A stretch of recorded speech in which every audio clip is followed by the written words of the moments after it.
The words of Epictetus, Seneca, and Marcus Aurelius have outlived empires, revolutions, and entire civilizations, and yet they still pierce directly into the mind as if they were written this morning, just for you. In a world overflowing with therapy trends, motivational mantras, and self-help theories, the raw simplicity of Stoic wisdom still cuts through anxiety, fear, and life's chaos in a way that often surpasses the most polished modern psychology. Why? Because the Stoics never tried to promise comfort. They promised clarity. They didn't teach you how to avoid life's storms. They taught you how to walk through them without losing yourself.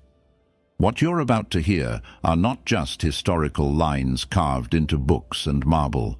They are living principles, practical tools for mastering your mind and your emotions. They were forged in courts, in battlefields, in exile, and in the quiet hours before dawn, when the world is still and the mind faces itself without distraction. And the best part, they work just as well today as they did 2,000 years ago. Each of these 15 meditations is a bridge, connecting the ancient world to your modern life. They are here to teach you not to simply exist, but to endure with strength, to think with precision, and to act with purpose. These are not theories to be admired from a distance.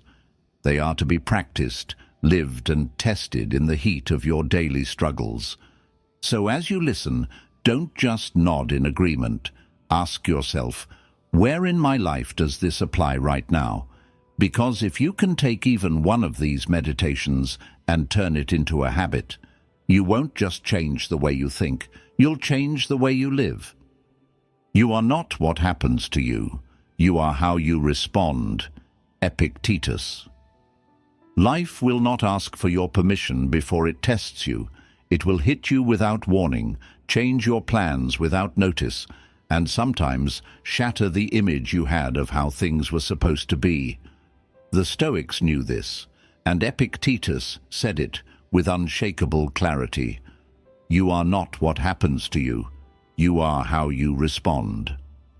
These words are a lifeline in a world where most people believe their worth and identity are shaped by their circumstances. We live in an age obsessed with control over careers, relationships, appearances, even the way others think of us. But the truth is, you can't control life's external events. You can't stop the rain from falling, the economy from shifting, or people from disappointing you. What you can control is your inner posture, the thoughts you choose to entertain, the meaning you choose to give events, and the actions you take next. Two people can face the same disaster. One collapses, the other rises stronger.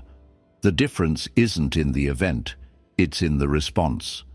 Most people let pain, loss, or injustice define them. They start to wear their wounds as their identity, the one who was betrayed, the one who failed, the one who lost everything.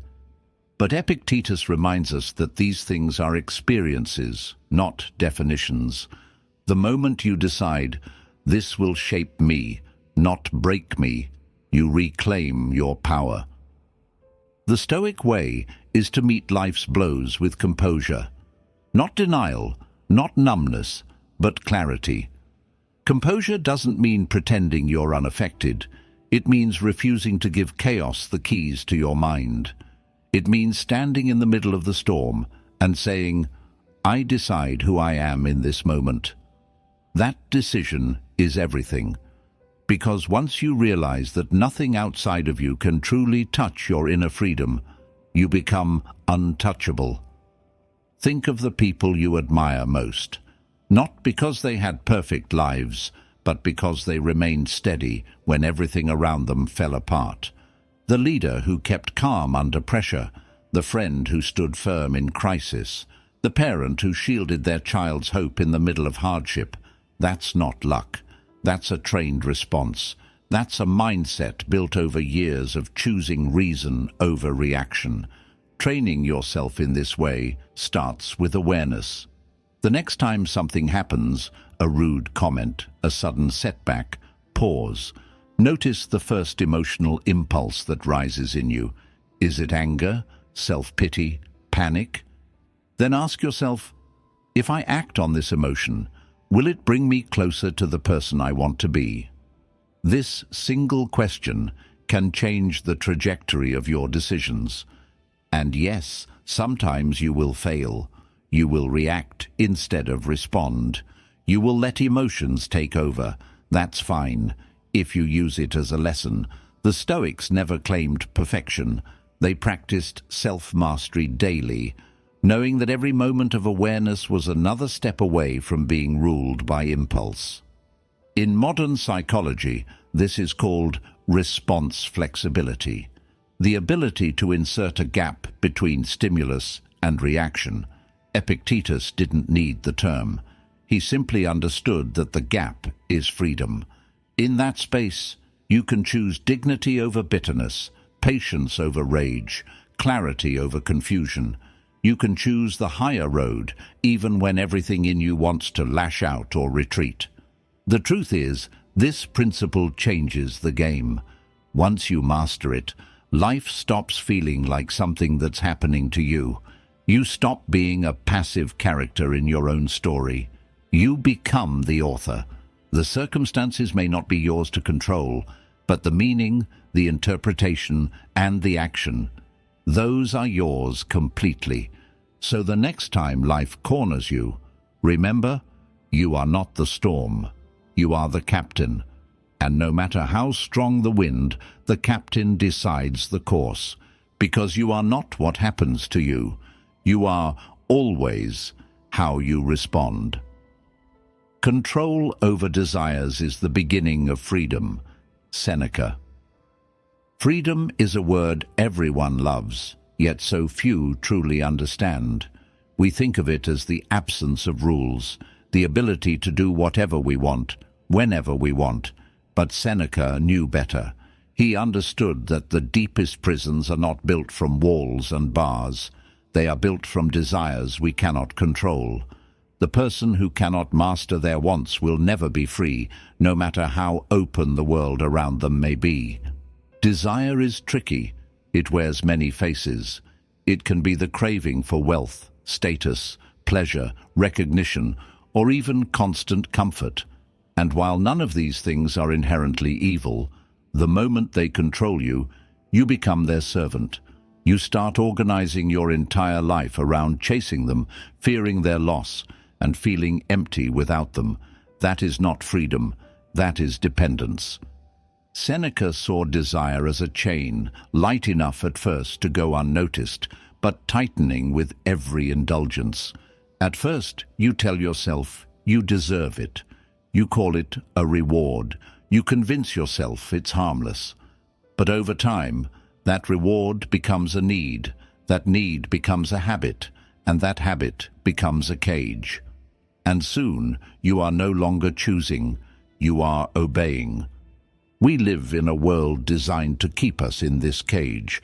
Modern life is an endless buffet of temptations, instant entertainment, endless scrolling, quick dopamine hits, easy credit, one-click shopping. Every advertisement is a whisper. You can't be happy without this. And the more we listen, the more we surrender the keys to our own mind. We let desire pull the strings, and we dance like puppets. The Stoic approach flips this completely. Freedom is not getting everything you want. It's wanting less. It's being able to look at something tempting and say, I don't need it. It's the ability to walk away without feeling like you've lost something. That's the kind of strength no one can take from you. But here's the challenge. Controlling desire doesn't mean suppressing every joy in life. It's not about living in cold austerity or rejecting all pleasures. Seneca himself enjoyed the beauty of art, nature, and good conversation. The difference is, he refused to let them own him. He could enjoy them fully without depending on them for peace of mind. That is the balance. To practice this, start with small acts of denial. Skip the unnecessary purchase. Delay the indulgence. Choose water over the soda, not because you have to, but because you want to remind yourself that you are in control, not the craving.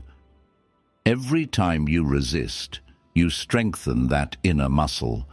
And just like physical training, it gets easier the more you do it. Over time, you begin to notice something powerful. The more you master your desires, the lighter you feel. You're no longer desperate to grab everything in reach. You're no longer afraid of losing what you have. You start to see how much energy you've been wasting chasing things that never truly filled you. And that energy? You can now invest it into things that last: character, discipline, purpose. Seneca warned that those who are slaves to desire will never stop being poor, no matter how much they own. Why? Because they will always be chasing the next thing. They live in a constant state of not enough. But when you control desire, you discover an overlooked truth. Contentment is the highest form of wealth. Think about it. How much of your stress comes from wanting something you don't have yet? How much of your disappointment comes from expecting more? How much of your anxiety comes from fearing you'll lose what you already possess? If you could loosen the grip of desire, even just a little, imagine the freedom you'd feel. The world will tell you freedom is doing whatever you want. Seneca would tell you freedom is not needing to do whatever you want. It's having the strength to act from reason, not impulse. It's waking up in the morning and knowing that your peace, your joy, your identity, they're not for sale. So ask yourself, what is the one desire that has the strongest pull on you right now? What would your life look like if it no longer dictated your choices? That's where your work begins. Because control over desires isn't just the beginning of freedom, it is the very foundation of it. And once you taste that kind of freedom, you'll never trade it for anything. Everything we hear is an opinion, not a fact. Marcus Aurelius. The world is loud, louder now than it has ever been. Every screen, every feed, every conversation is overflowing with statements delivered as if they were absolute truth. But Marcus Aurelius offers a reminder that can completely change the way you navigate life. Everything we hear is an opinion, not a fact. It's a simple statement, but in it lies a key to mental freedom. From the moment we wake up, we are bombarded with the judgments of others about politics, success, beauty, morality, happiness. These judgments are often wrapped in certainty, as if disagreement is a sign of ignorance. But Marcus reminds us, what you're hearing is a perspective shaped by someone's experiences, biases, fears, and desires. It's not an ultimate truth, it's just their truth. And that distinction changes everything. Most people never make this separation. They absorb opinions as facts, letting them seep into their worldview unchallenged. A friend says, "That's impossible," and they believe it. A stranger online says, "You're wrong," and they feel doubt. A critic says, "You're not good enough," and they carry that wound for years. But what if you could pause in that moment and remember, this is just their opinion. I choose whether it enters my mind or not. The Stoic approach is not to reject every opinion, but to filter it, to treat it like an item at a marketplace. Examine it, test it, and only take it if it serves you. If someone says something hurtful, you ask, is this actually true?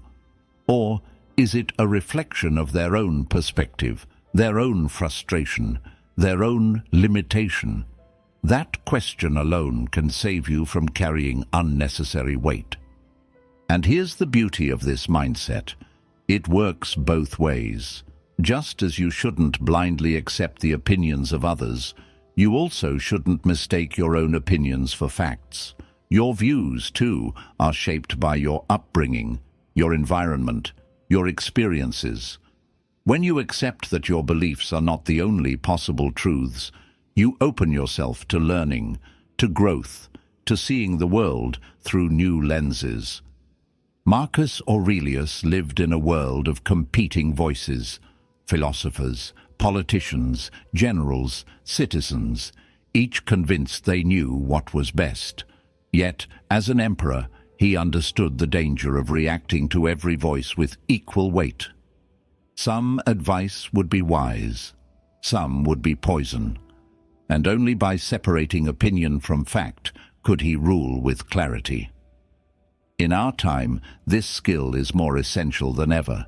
Social media thrives on outrage, and outrage thrives on taking opinions as unquestionable truths.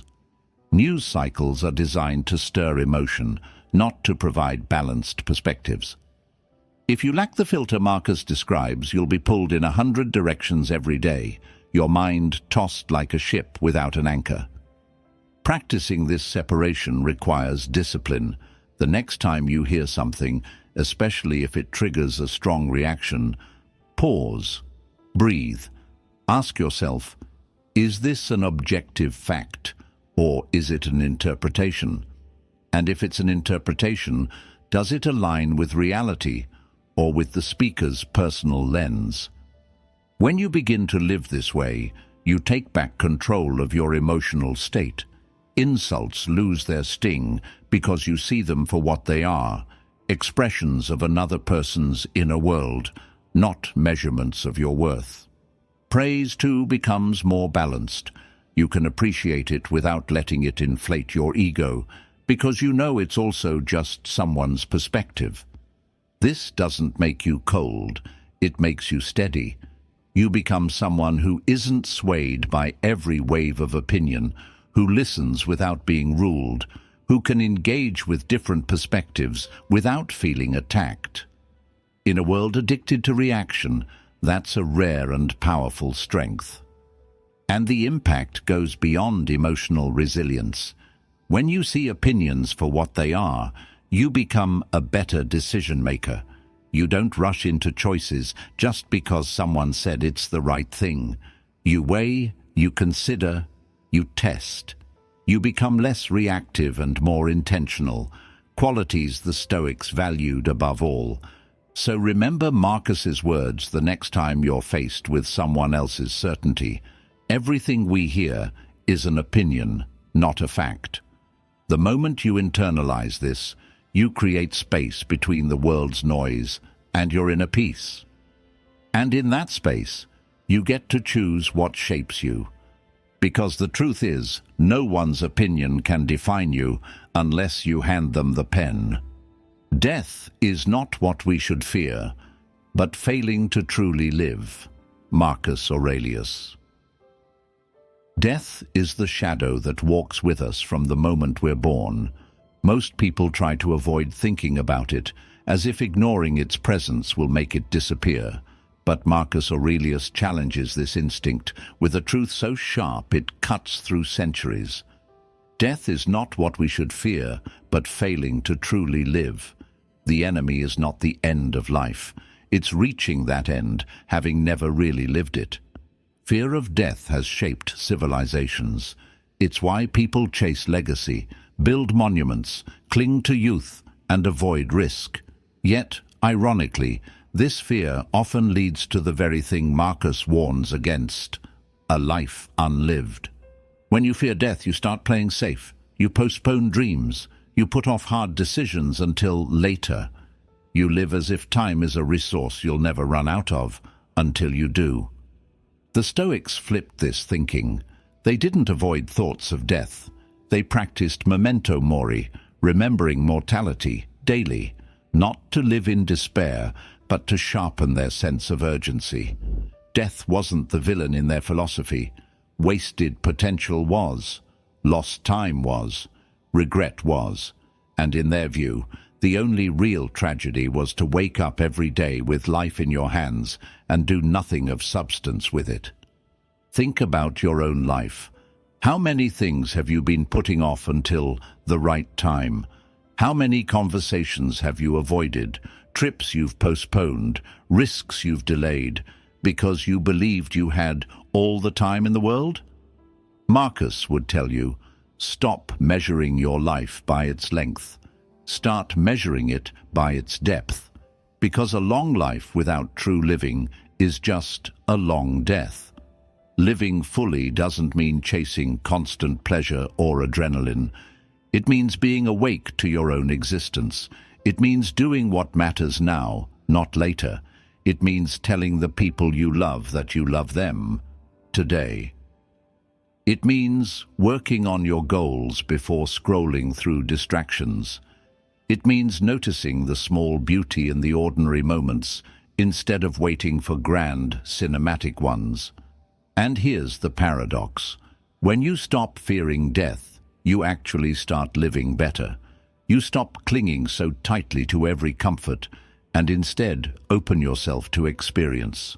You take more risks, not reckless ones, but meaningful ones. You try new things. You speak your truth more freely.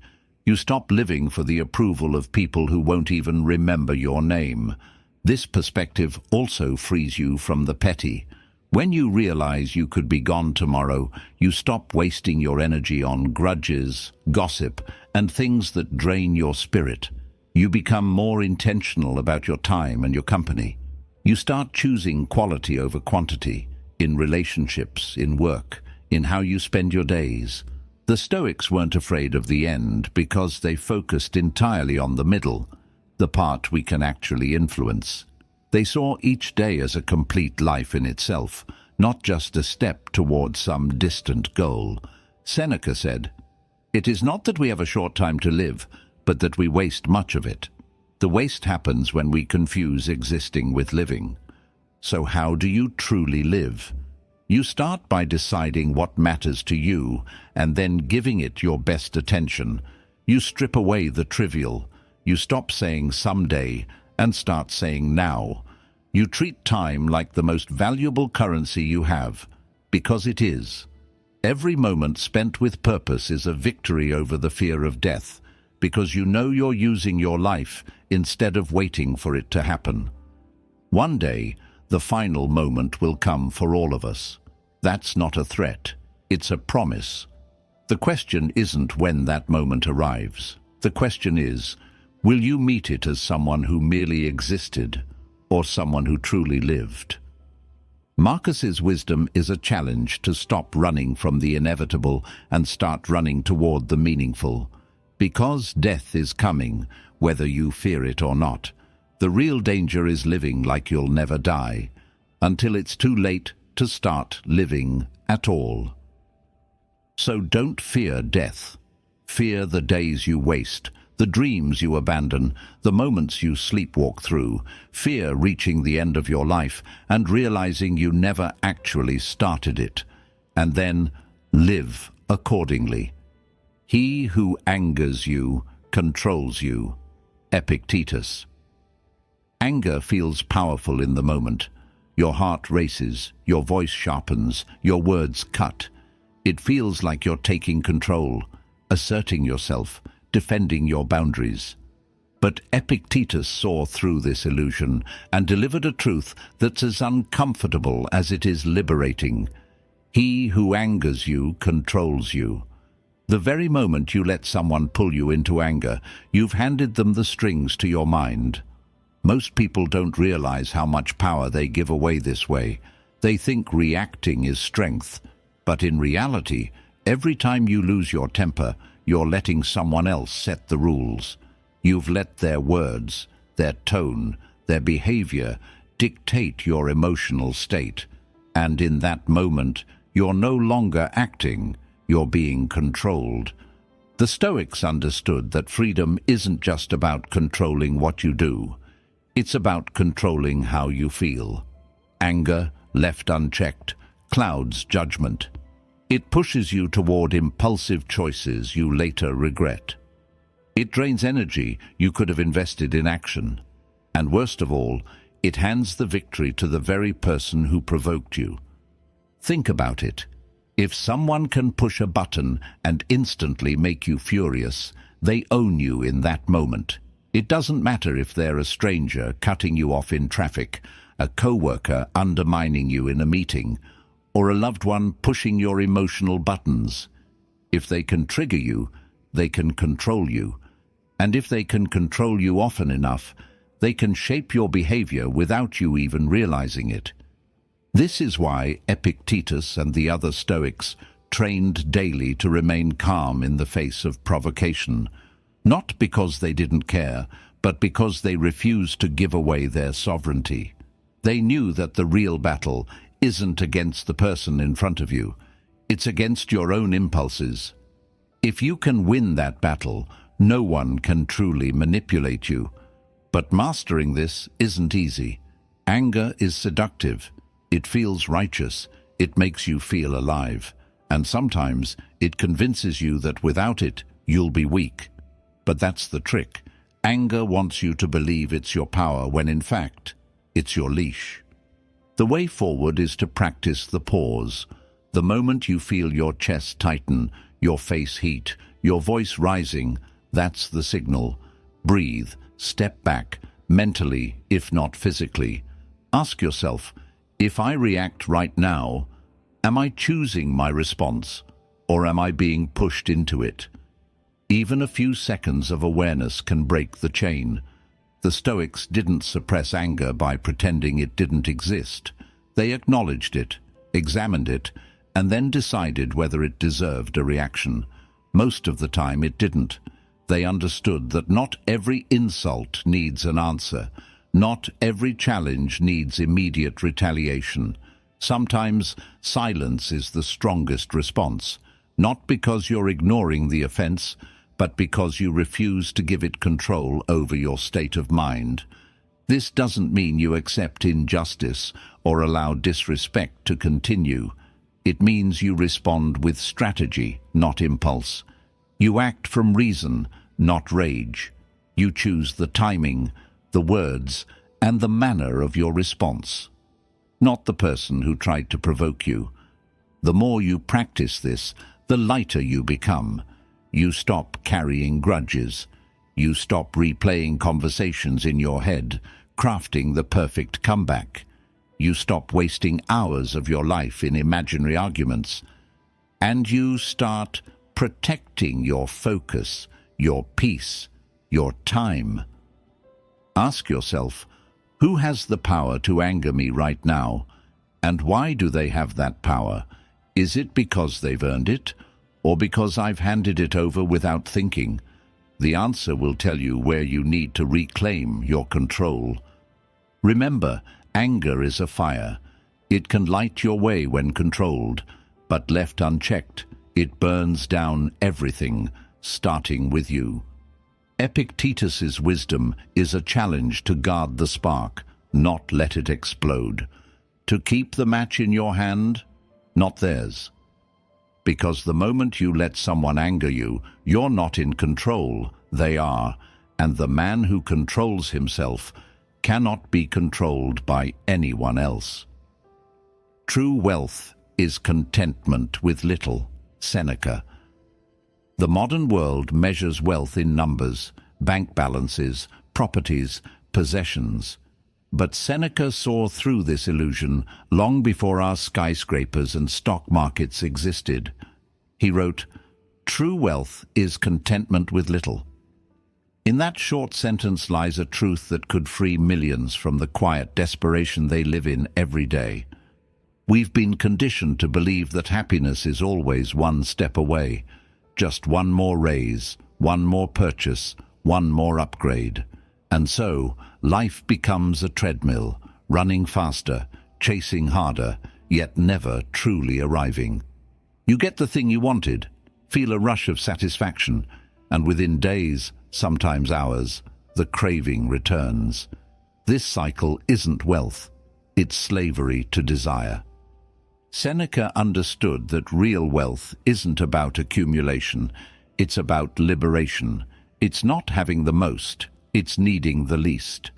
When you're content with little, you can't be manipulated by promises of more. You can't be easily bought, bribed, or seduced by things that don't truly serve you. And most importantly, Your peace doesn't depend on the unpredictable tides of fortune. Think about it. How many people do you know who have far more than they need, yet live with constant anxiety? They fear losing what they have. They compare themselves to others. They're haunted by the feeling that it's still not enough. Contrast that with the rare person who has little, yet wakes up with gratitude, enjoys the simple pleasures, and feels rich in the ways that matter: time, freedom, health, relationships. Which of the two is truly wealthy? The Stoics didn't glorify poverty, but they practiced detachment. Seneca himself was a wealthy man, but he trained his mind to live as if he had less. He would set aside days to eat simple food, wear plain clothes, and remind himself, "This is enough." Why? Because he knew fortune is fickle. If wealth vanished tomorrow, his contentment would remain untouched. That's the kind of security no bank can provide. Contentment with little doesn't mean rejecting ambition or refusing to improve your life. It means knowing where the line is, recognizing when enough has been reached, and refusing to sacrifice peace for excess. It means enjoying what you have now instead of postponing joy until you get more. It's the quiet realization that the best moments in life often cost nothing. A conversation that moves you, a sunset that humbles you, a good meal shared with someone you love. To practice this, start by noticing how often your mind tells you, "I'll be happy when." When you catch that thought, challenge it. Ask yourself, if I can't be happy with what I have now, what makes me think more will change that? You'll often realize that the hunger for more is just a habit, not a necessity. Another way is to strip away one unnecessary thing from your life and see how it feels. Skip the upgrade. Delay the purchase. Live without something you thought was essential and watch how quickly you adapt. Each time you do this, you loosen the grip that possessions have on your sense of well-being. And here's the paradox. When you no longer need more, you often find yourself achieving more, because your actions are no longer fueled by desperation, but by clarity. You're not chasing to fill a void. You're building from a place of stability. That's when your work becomes more focused, your relationships more genuine, your decisions more aligned. True wealth isn't measured in the size of your house, but in the size of your contentment. It's not the fullness of your closet, but the fullness of your heart. When you master this, you stop looking at what's missing and start appreciating what's present. And in doing so, you discover that you've been rich all along. You just didn't notice. So ask yourself, if tomorrow I lost half of what I own, could I still live with peace? Could I still find joy? If the answer is no, then it's not your possessions you own, it's your possessions that own you.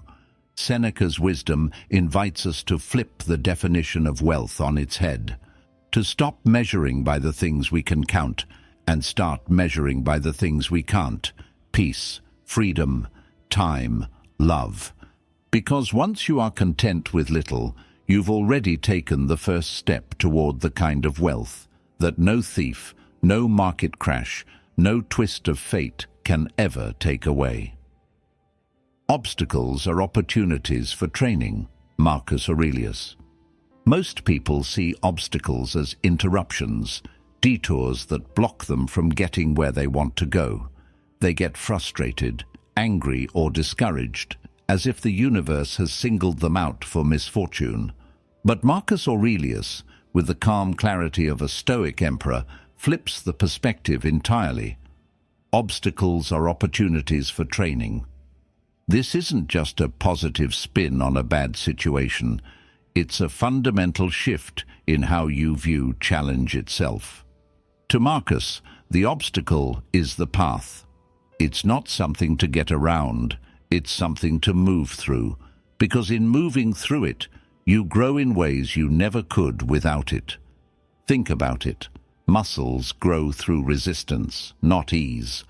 A weightlifter doesn't curse the weight for being heavy. He knows the heaviness is the point. The same is true for your character, your discipline, your resilience. Without resistance, they weaken. Without obstacles, they never develop at all.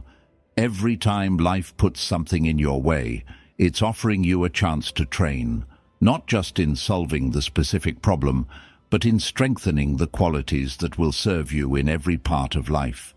Patience, focus, adaptability, courage, endurance. These aren't built in comfort, they're forged in struggle. Marcus didn't learn this in theory.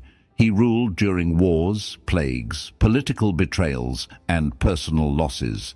Every day, problems came to his doorstep that could have broken him. Instead, he trained himself to see each one as material for growth.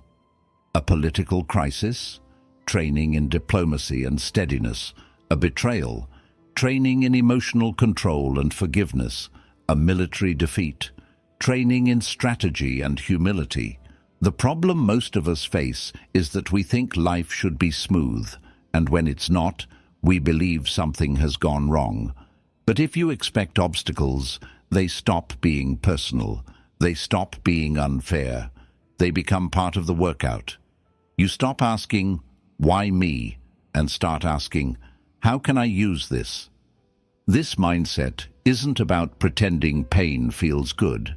It's about recognizing that the pain you don't run from becomes strength.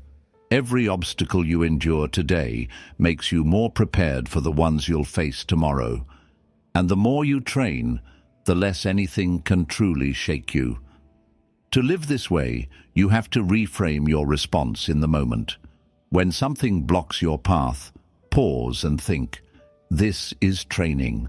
This delay is teaching me patience. This conflict is teaching me communication. This failure is teaching me humility and persistence." The obstacle hasn't stopped me. It's shaping me. Over time, you start to notice something remarkable.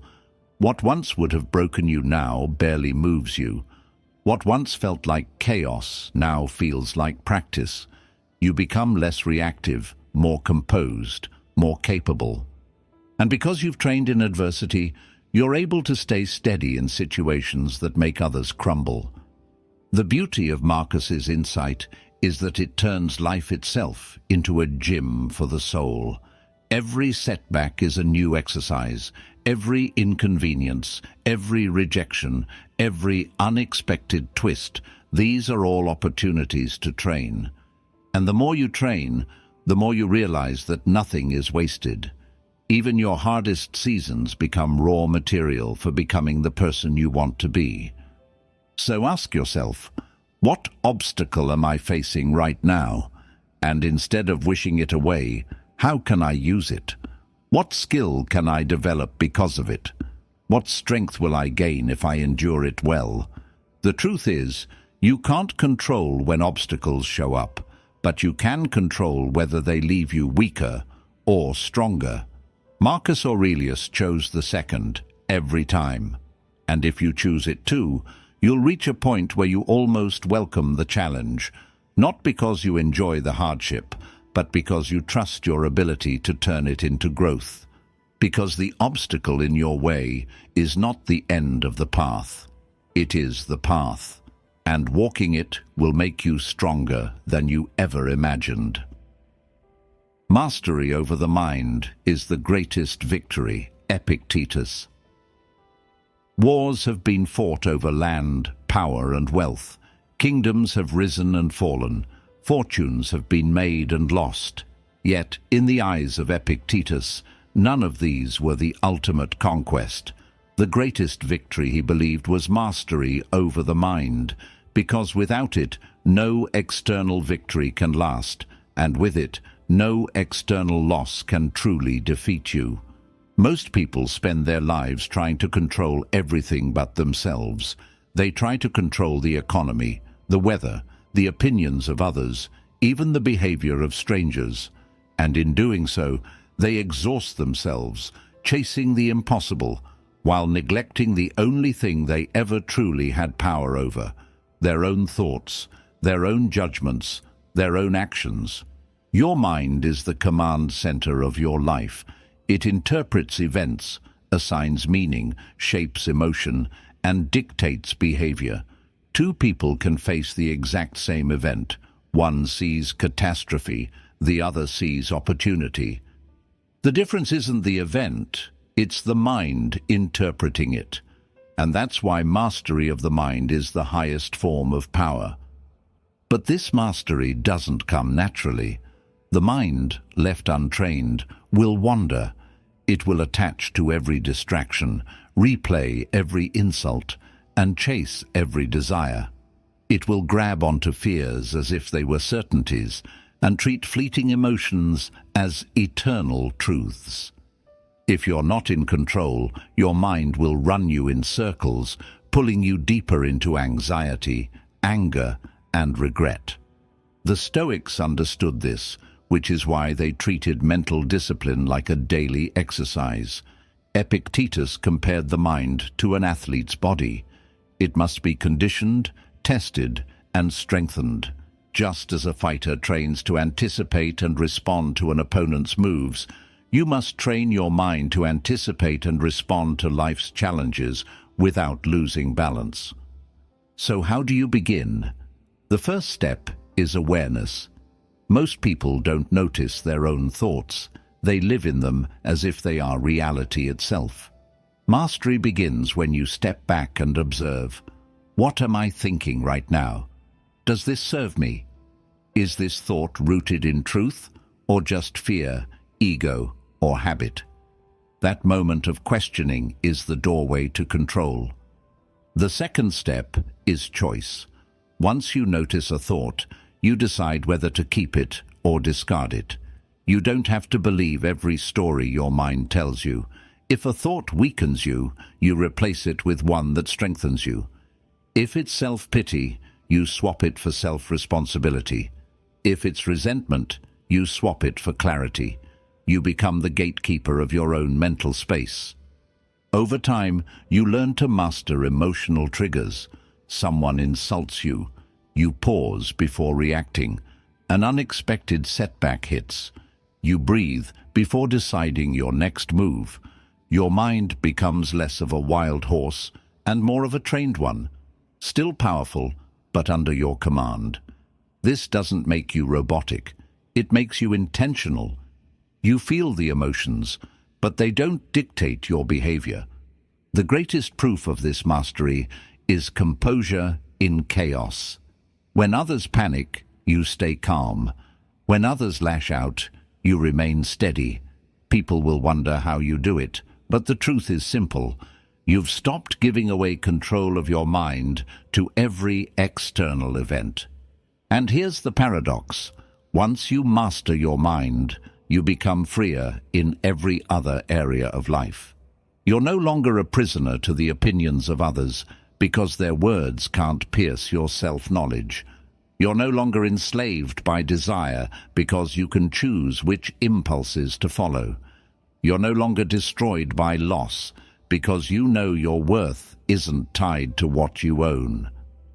Epictetus himself was born a slave, yet became one of history's greatest teachers of freedom, not because he escaped his chains, but because he realized they had never touched his mind. That is the victory no tyrant, no misfortune, no betrayal can take from you. So ask yourself, who truly rules my life, me or my unchecked thoughts? Do I control my mind, or do I let it drag me wherever it wants to go? Every honest answer to those questions reveals the next step in your training. Because in the end, mastery over the mind isn't just the greatest victory, it's the one that makes all other victories possible. Life is short, but it can be wide through action. Seneca. Seneca never sugar-coated reality. Life is short. No matter how long you live, it will feel like a blink when you reach the end. But instead of letting that truth crush him, he offered a challenge. Life is short. but it can be wide through action. The problem is not the length of our days, it's how shallowly we live them. Most people mistake existing for living. They fill their days with habits that keep them breathing, but not growing. They spend hours scrolling, complaining, delaying, waiting for someday to begin. They measure their life by the years they've been alive instead of the depth of what they've done. And then they reach the end, wondering where the time went. Seneca's point is simple, yet demanding. You cannot make life longer, but you can make it larger. You can fill it with action that matters, with decisions that change you and those around you. A life measured only by time is forgettable. A life measured by courage, contribution, and creation leaves a mark far beyond the calendar. This doesn't mean recklessness or constant motion. It means living intentionally, choosing to spend your time on what expands you instead of what numbs you. Action is what turns an ordinary day into a meaningful one. Not thinking about change, not wishing for it, acting on it. The Stoics valued action because they understood that thought alone changes nothing. You can read 100 books, plan for years, talk endlessly about your goals, but until you take the first step, your life remains the same size. The act of moving forward, making the call, starting the project, having the conversation, creates width in your life.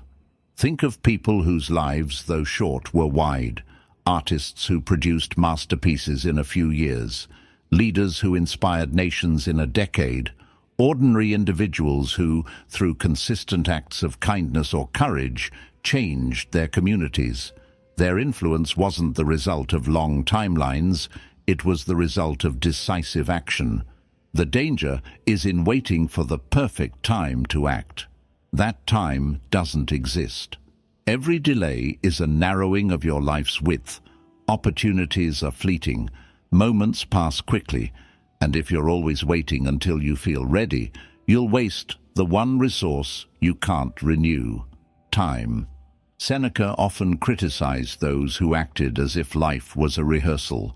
He urged his readers to remember that the clock is always running, and that postponing important actions is a form of self-betrayal.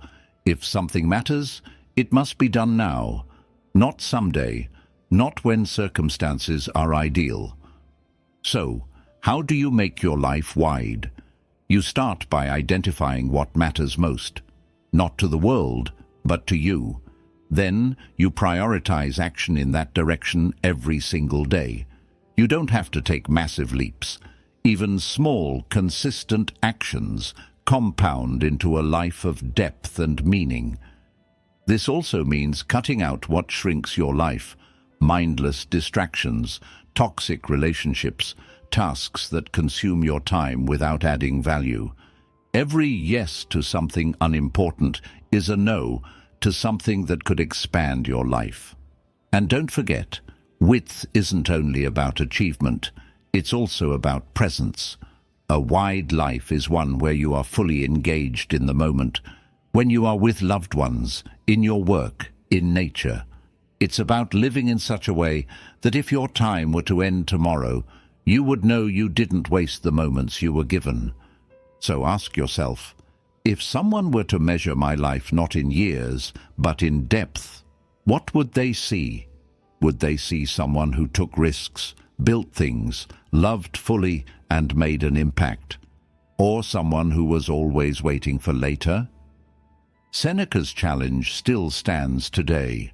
You cannot control the length of your life, but you have full control over its width.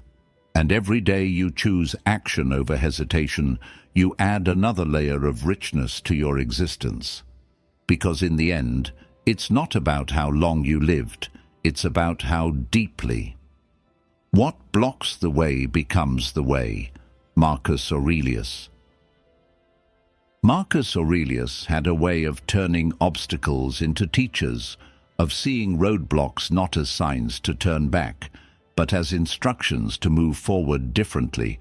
His words, "What blocks the way becomes the way," are not just a clever phrase. They're a blueprint for transforming frustration into progress. Most people see an obstacle and think, "This shouldn't be happening." They fight it, resent it, try to find a way around it as quickly as possible. But Marcus challenges us to see the obstacle itself as part of the path. The very thing in your way is shaping you for what's ahead. Consider this. When you're faced with a challenge, you have two options. You can see it as a wall that stops you, or as a wall you can climb, break through, or even use as a foundation for something new. The first choice leaves you powerless. The second turns you into a creator. The Stoics believed that nature, life itself, puts obstacles in our path for a reason, not to punish us, but to prepare us. If the road ahead were always smooth, we would grow weak, untested, unready for the inevitable storms. But when we meet resistance, we're forced to think differently, act more strategically, and build strength we didn't know we had. This philosophy turns every difficulty into raw material. The job you didn't get? It pushes you toward a path better aligned with your skills. The relationship that ended? It teaches you self-respect and independence. The injury that slows you down? It trains you in patience and resilience. What blocks you, shapes you. Marcus lived this truth daily. As emperor, he faced military invasions, political betrayal, and personal loss. Any one of these could have made him bitter or broken. Instead, he saw them as the work assigned to him by life itself. He didn't just endure them, he used them. Each trial became another layer of discipline, wisdom, and perspective. For us, this means shifting our immediate reaction to obstacles. Instead of asking, "Why me?" we can ask, "How can I use this?" That small change in language turns you from a victim of circumstance into an active participant in your own growth. The beauty of this mindset is that it removes the illusion of wasted time. With this philosophy, no struggle is meaningless. Even failure becomes valuable, because in failing, you gain insight, experience, and humility. You learn what doesn't work, which is often more important than knowing what does. Training yourself to see obstacles as the way also builds adaptability. When you accept that the path is not supposed to be straight, you stop panicking every time it twists. You start expecting challenges and preparing for them. You walk into each day knowing that something will block your way, and instead of being thrown off, you lean into it. This isn't about forced optimism or pretending pain doesn't hurt. It's about recognizing that pain can be a sculptor, chiseling away what's unnecessary, revealing a stronger version of you underneath. You don't have to enjoy the hardship to respect what it can build in you. Here's a simple practice. The next time you face an obstacle, big or small, write it down. Then list 3 ways it could actually serve you. At first, this will feel forced, but over time, your brain will start to do it automatically. You'll see the use in the difficulty, and the moment you see the use, the obstacle stops feeling like an enemy. So ask yourself now, what's blocking my way today? Is it fear, lack of resources, someone else's decision? And then, how can this become my way? How can it teach me, sharpen me, redirect me? Because Marcus was right. The thing you're fighting against might just be the thing you need most. The sooner you accept that, the sooner you stop running from your challenges and start walking through them with purpose. What blocks the way doesn't just slow you down, it becomes the way forward. And once you embrace that truth, nothing can truly stop you. Do not seek happiness outside yourself. Epictetus. Most people spend their lives chasing happiness like it's a distant prize, something out there, waiting to be found in a person, a job, a city, or a certain number in a bank account. Epictetus dismantled this illusion with one timeless reminder: do not seek happiness outside yourself. If your joy depends on something or someone beyond your control, then you don't have joy. You have dependency. The trap is subtle. We tell ourselves, I'll be happy when I get the promotion, when I find the right partner, when I buy the house, when I achieve the body I want. Each milestone comes and goes, and the happiness, while real, is fleeting. Before long, we've set a new condition, and the chase begins again. Life becomes a series of transactions, trading time and energy now for the promise of contentment later. The problem: all those external things can change or disappear overnight. Jobs end, people leave, markets crash, health shifts. And if your happiness is built on these shifting sands, it will crumble the moment they do. Epictetus and the Stoics understood that lasting happiness has to be rooted in something no one else can touch. Your own mind, your own character, your own way of seeing the world. They taught that peace comes not from getting what you want, but from wanting what you already have, and knowing that your sense of worth and joy is not up for negotiation.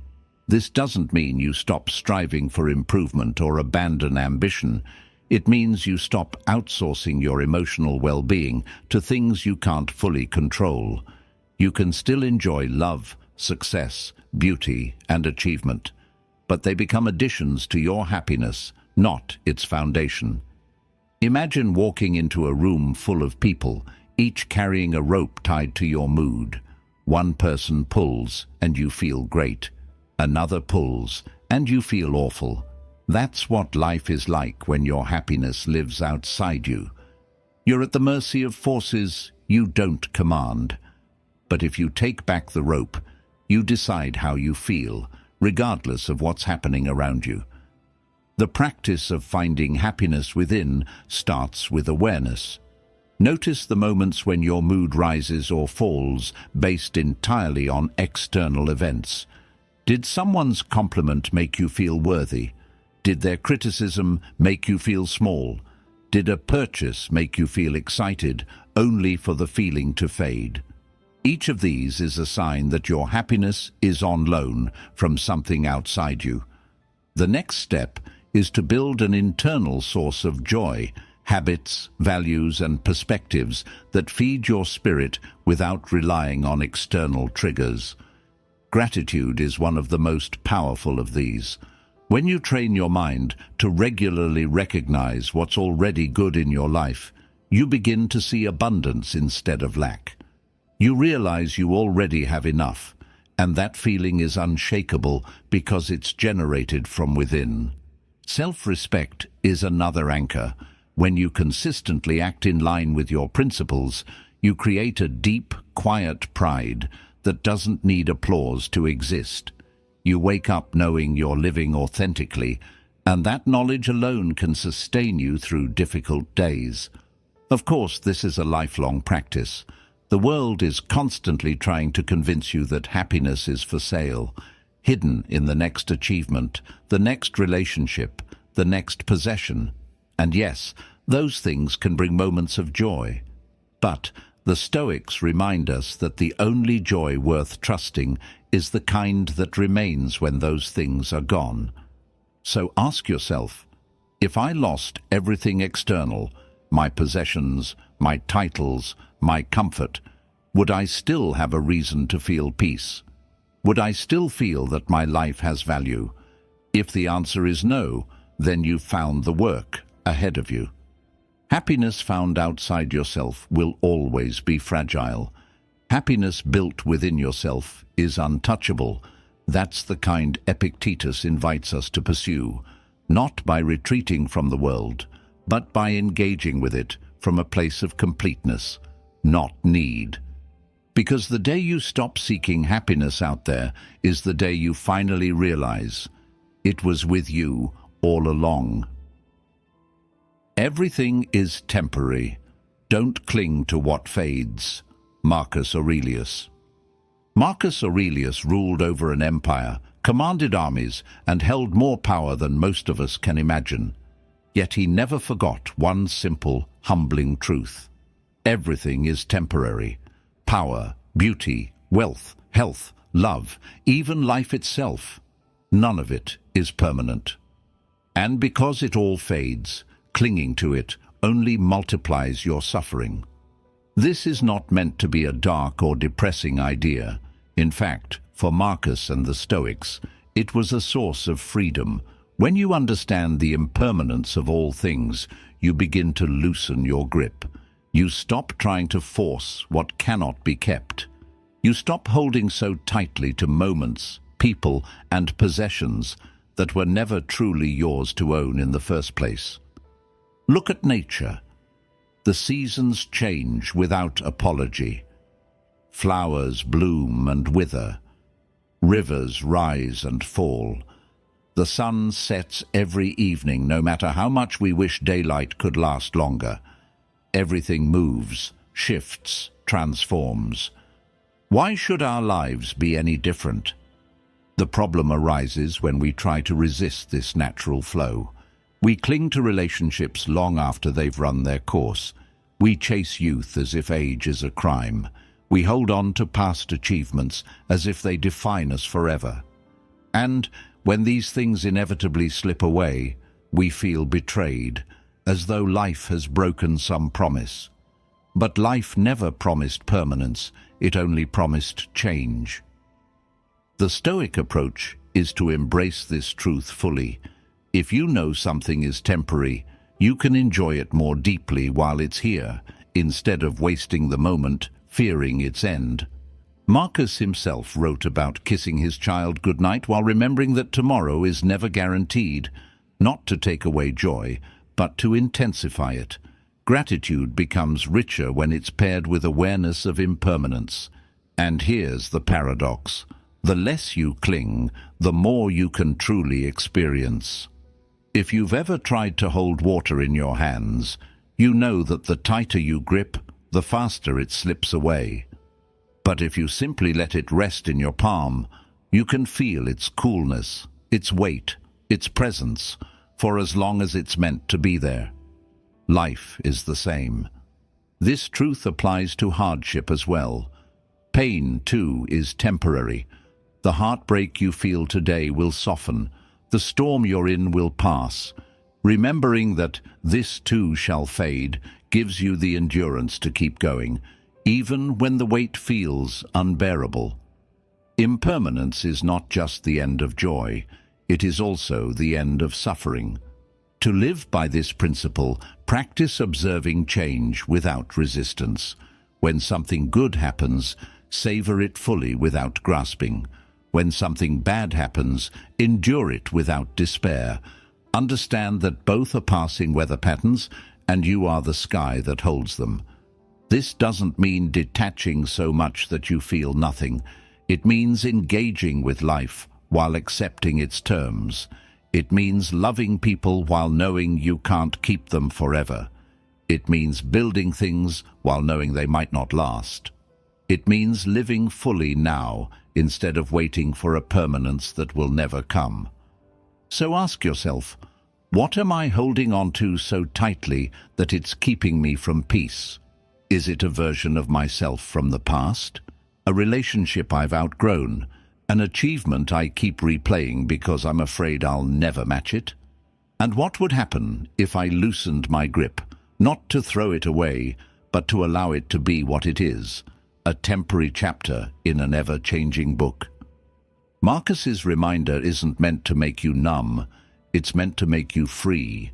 Free to live without the constant fear of loss. Free to love without trying to possess.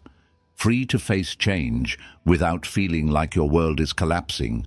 Everything is temporary, and when you truly accept that, you stop clinging and you start living. Learn to say no to what corrupts your life. Seneca. Seneca's wisdom often cuts straight to the truth we least want to admit. His reminder to learn to say no to what corrupts your life is not just about avoiding obvious dangers. It's about recognizing the subtle, persistent forces that erode your character, your peace, and your purpose. Corruption rarely arrives as a sudden, dramatic collapse. More often, it creeps in quietly, disguised as harmless habits, small compromises, or temporary pleasures that slowly shape who you become. The challenge is that most people are quick to say no to big, obvious threats, but fail to notice the small ones that slip in unnoticed. You might reject a toxic relationship, yet keep around friends who constantly plant seed of doubt. You might swear off destructive addictions, yet allow your time and energy to be drained by endless distractions.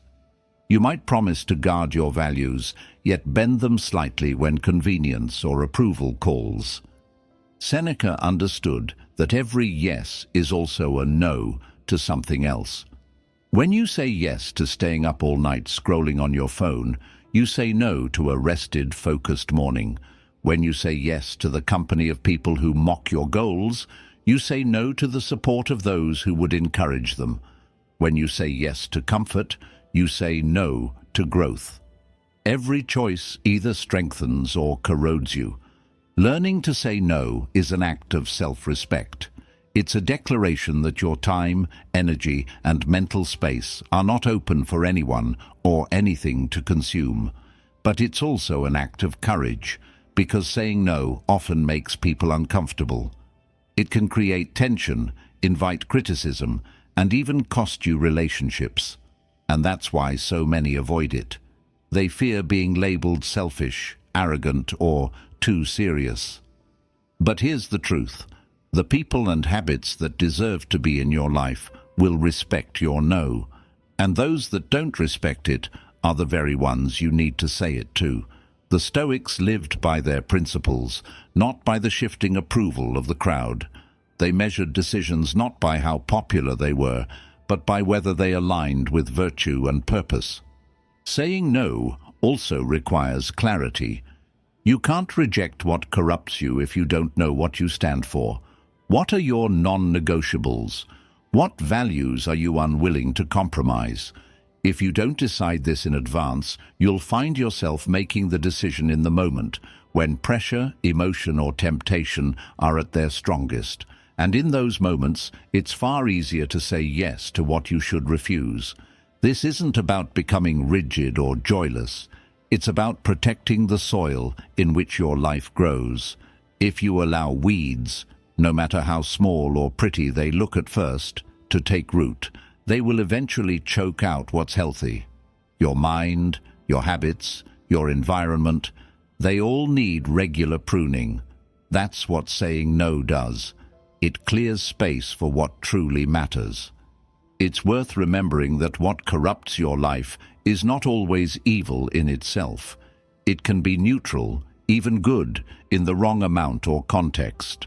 Work is valuable, but overwork can destroy health and relationships. Leisure is refreshing, but too much becomes idleness. Social connection is vital, but constant socializing can drown out solitude and self-reflection. The danger lies in imbalance, and the key to balance is knowing when to refuse. So, how do you start? Begin small. Identify one habit, one commitment, or one influence in your life that you know is eroding your time, energy, or character. Practice saying no to it, even if just for a week. Notice how it feels. At first, it might be uncomfortable. You may even feel guilty. But soon, you'll start to notice something else. Space. Space for better habits, deeper focus, and healthier relationships. Over time, your no becomes a shield. Not a wall that isolates you, but a boundary that defines you. It tells the world and yourself what you will and will not allow into your life. And the more you protect that boundary, the more your life aligns with the person you want to be. Seneca's advice is both simple and demanding. To say no to what corrupts your life, you must first recognize it. Then, you must value your peace more than temporary comfort. your growth more than easy approval. Because every yes you give away without thought is a piece of your future you'll never get back. And when you master the art of saying no, you realize it's not about deprivation, it's about preservation. It's about keeping your life free from the slow, silent decay that comes from letting the wrong things stay too long. Virtue is the only reward that cannot be stolen. Epictetus. In a world obsessed with titles, possessions, and status, Epictetus offers a reminder that strikes at the heart of what truly matters. Virtue is the only reward that cannot be stolen. Everything else you have, your wealth, your career, your reputation, even your health, can be taken away in a moment. But your character, the way you live your values, the moral backbone you've built through your choices, those are untouchable unless you give them away. Most people spend their lives chasing rewards that can vanish. They measure success by visible markers, the car, the house, the followers, the applause. And yes, these things can feel good. They can even be earned through hard work. But they're fragile. An economic downturn, a shift in public opinion, an accident, a betrayal. Any of these can strip away what you've built. If your identity is tied to those things, you're left with nothing when they're gone. Epictetus and the Stoics saw virtue, living in alignment with wisdom, courage, justice, and self-control, as the only true wealth. Why? Because no external force can take it from you. A thief can steal your possessions, but not your integrity. A tyrant can take your freedom, but not your moral clarity. Misfortune can strip away comforts, but it cannot touch the principles you've lived by, unless you let it. Virtue is self-made. It's built in the daily choices no one sees. It's in telling the truth when lying would be easier. In doing what's right when it costs you something. In keeping your word, even when circumstances change. These moments might not make headlines, but they create a life that can't be corrupted by loss or shaken by outside opinion. The Stoics understood that virtue isn't just about morality. It's also the foundation of real stability. When you know your worth is anchored in who you are, not in what you have, you stop living in fear of losing things. You stop making desperate compromises to protect your image or your possessions.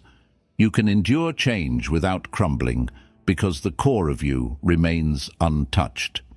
This is why Epictetus, who was born a slave and later gained his freedom, could speak with such authority. He knew firsthand that circumstances don't define a person. Character does. Even in chains, he could live with dignity because his virtue was his own. No master could dictate his principles. No hardship could erase his integrity. In our time, it's easy to forget this. Social media amplifies every visible reward while making virtue look invisible, almost irrelevant. But what's unseen is often the most powerful. A life lived with virtue carries a quiet strength, a steadiness that people notice even if they can't explain it. They may not remember your possessions, but they will remember how you treated them, how you stood firm under pressure, how you stayed true to your word. Protecting your virtue requires vigilance. The world will constantly tempt you to trade it for something shiny, money, approval, shortcuts to success. And the trade will always look small in the moment. Just bend your principles a little, just this once. But every compromise chips away at the only reward that can't be stolen. To live by virtue is to choose the long game over instant gratification. It's to value inner peace over outer validation. It's to measure wealth not by what you've acquired, but by the kind of person you've become. And the best part? This wealth grows with use. The more you live your values, the stronger they become. So ask yourself, what am I building that no one can take from me? Am I more focused on protecting my possessions or protecting my principles? If everything I own were gone tomorrow, what would I still carry that proves I've lived well? Epictetus's reminder is a call to shift your focus. Let others chase rewards that fade. Build the one thing that will stand when everything else falls, your virtue. Because when the storms come, and they will, the house built on possessions will collapse. But the one built on character will still be standing. And in the end, that's the only kind of wealth worth having. Inner peace begins within. Marcus Aurelius. Marcus Aurelius reminds us with a truth so simple, yet so often ignored. Inner peace begins within. We live in an age where people chase calm the way others chase wealth, always looking outward, searching for the perfect location, the right people, the ideal circumstances, as if serenity is something you can buy, stumble upon, or inherit. But the Stoics knew better. Peace is not a place you travel to, it is a space you build inside yourself. And if it isn't there, no matter where you go, the storm will follow you. Think about it. How often do we say, "I'll be happy when I get the promotion, when I move to a better city, when I finally meet the right person," but every time we reach that when, the feeling fades. Why? Because peace that depends on external factors is never secure. It's like building a home on shifting sand. The moment conditions change, the foundation cracks. Marcus Aurelius lived this reality at the highest level of power. As Emperor of Rome, he had access to unimaginable wealth, influence, and control. If peace came from the outside, he would have had it in abundance. But he knew that ruling an empire meant constant political turmoil, war, betrayal, and loss. The world around him was unpredictable, often hostile. If he had relied on circumstances for his inner stability, he would have been a prisoner to every crisis. Instead, he turned inward. The Stoic practice was to build a fortress of the mind, a set of principles, disciplines, and habits so strong that no external event could breach them. This wasn't about pretending the world was perfect or ignoring pain. It was about accepting that you can't control the world, but you can control the way you meet it. Inner peace is not the absence of problems, it's the presence of clarity. It's the ability to sit in the middle of chaos and remain grounded because you know who you are, what you value, and what is truly worth your energy. Without that clarity, you'll be pulled in every direction by every demand, every expectation, every opinion. In our world today, distractions are constant. Your phone buzzes, headlines scream, opinions flood your feeds. Everyone seems to have an urgent call for your attention. If you don't have a center, you'll spend your life reacting instead of living. The Stoics would say that's the surest way to lose your freedom, not through chains or prisons, but through the slow erosion of your focus and your calm. Building inner peace starts with self-awareness. You have to be brutally honest about what disturbs you and why. Is it fear of judgment, a need for approval, an attachment to things that are temporary? Once you see the root, you can begin to train your mind to respond differently. Meditation, reflection, journaling. These were the tools of the Stoics, and they remain powerful today. It also requires discipline. Peace is not found by indulging every impulse. It comes from aligning your daily actions with your deepest values. When you live in a way that is consistent with your principles, you eliminate the internal conflict that breeds anxiety.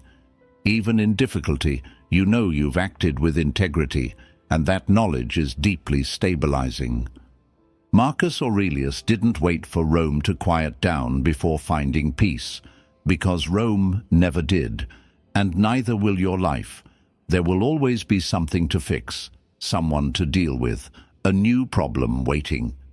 If you postpone peace until the world calms down, you'll be waiting forever. The only solution is to build it now, in the middle of the noise. Imagine your mind as a calm lake. The world will throw stones, some small, some heavy. The goal is not to stop the stones, but to make the water so deep and steady that the ripples fade quickly. That's what inner peace looks like. It's not the fantasy of a life without disturbance. It's the skill of restoring calm, no matter what disturbs it. So ask yourself, what would it take for me to feel steady even if everything around me shook? What habits, what principles, what mindset would I need to strengthen? And most importantly, am I willing to start now, without waiting for the perfect time? Because Marcus Aurelius's wisdom still holds. The only place peace can truly begin, and the only place it can truly last, is within you. Protect that space. Guard it like the most precious thing you own. Because in a world that will never stop moving, that inner stillness will be your anchor, your refuge, and your greatest source of strength. We've walked together through 15 meditations, 15 pieces of wisdom that have survived centuries, crossing empires and oceans, outlasting kings, revolutions, and the rise and fall of entire civilizations. Epictetus, born a slave, taught us that freedom is not given, it's built inside the mind. Seneca, a statesman surrounded by danger and betrayal, reminded us that wealth, power, and comfort mean nothing if we don't master our desires. Marcus Aurelius, the emperor philosopher, showed us that even from the throne of the most powerful empire, peace is only real when it begins within. And as we look at the modern world, overflowing with noise, anxiety, and the endless chase for validation, it's almost shocking how little has changed. The tools may be new, the problems may be dressed differently, but the human mind still wrestles with the same fears, the same impulses, the same longing for control that it cannot have. That's why Stoicism feels timeless, because it speaks directly to what hasn't changed, our nature. But here's the truth. These meditations leave us with, knowing them is nothing. Repeating them, posting them, quoting them, that's nothing. They are not meant to be stored in the library of your mind. They are meant to be lived. Every single one of them is a choice. To control your response, to free yourself from destructive desires, to stop chasing the approval of the world, to face death without fear, to see obstacles as training, to say no to what corrupts you, to guard your peace like it's your life, because it is. These are not easy choices. They require a kind of courage that's quiet, often invisible to the outside world. The courage to let go when it's easier to hold on. The courage to stand alone when the crowd is moving in the opposite direction. The courage to look at your own weaknesses without flinching, and to train them like a warrior trains the body. But here's the reward. When you live this way, you become untouchable in a world that tries every day to shake you. You stop being a slave to every opinion, every shift in fortune, every attack on your peace. You move from being a leaf, blown by the wind, to being the tree that stands through every storm.